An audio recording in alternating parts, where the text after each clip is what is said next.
काल रात्री 13 तारखेला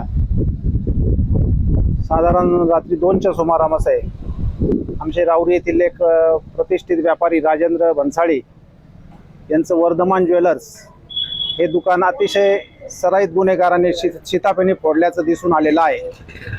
कुठल्याही कुलपाला हात न लावता गॅस कटरच्या सहाय्याने सेंटर लॉक तसेच इतर कोलॅप्सिबल गेट वगैरे तोडून त्यांनी आत प्रवेश केला आणि काउंटरच्या आतील सर्व प्रकारचा चांदीचा माल तसेच मेन ड्रॉवरमधील काही सोन्याचा माल अशा प्रकारे साधारण 25 किलो चांदी त्याचप्रमाणे 200 ग्रॅमच्या घरात सोनं असं इथं इतकी मोठ्या नुकसानी त्यांची झालेली आहे।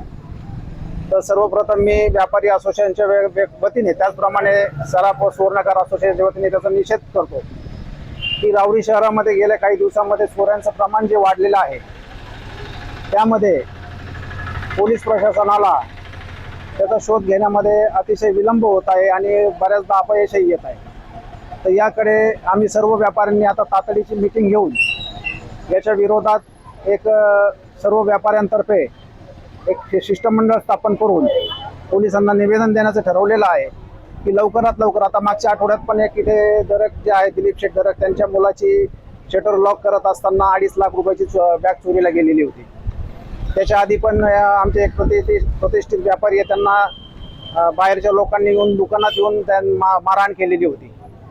तर या ज्या घटना व्यापाऱ्यांच्या विरोधात सातत्याने घडत आहे तर याच्या विरुद्ध प्रशासन पाहिजे त्या पद्धतीने व्यापाऱ्यांवर नियंत्रण ठेवण्यात अपयशी ठरलेलं आहे असं म्हणलं तर बरोबर होणार नाही। तर आमची या निमित्ताने अशी मागणी आहे की हा जो सराफ कट्टा आमचा एरिया आहे बाजारपेठ इथं त्यांनी सातत्याने पेट्रोलिंगसाठी गाड्या ठेवाव्यात। ठिकठिकाणी चौकात काही मधून त्यांचे जे पेट्रोलिंगचे जे अधिकारी असतील किंवा विशेष काही पथक असतील त्याची नेमणूक करावी। आमच्या वतीने त्यांना निश्चितच सहकार्य करण्यात येईल।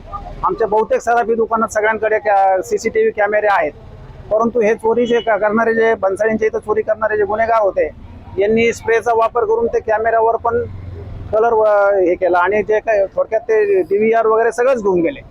म्हणजे जे काही प्रूफ ठेवणार आहे मिळणार होतं कॅमेऱ्याच्या माध्यमातून ते देखील नष्ट करण्यात आलेलं आहे।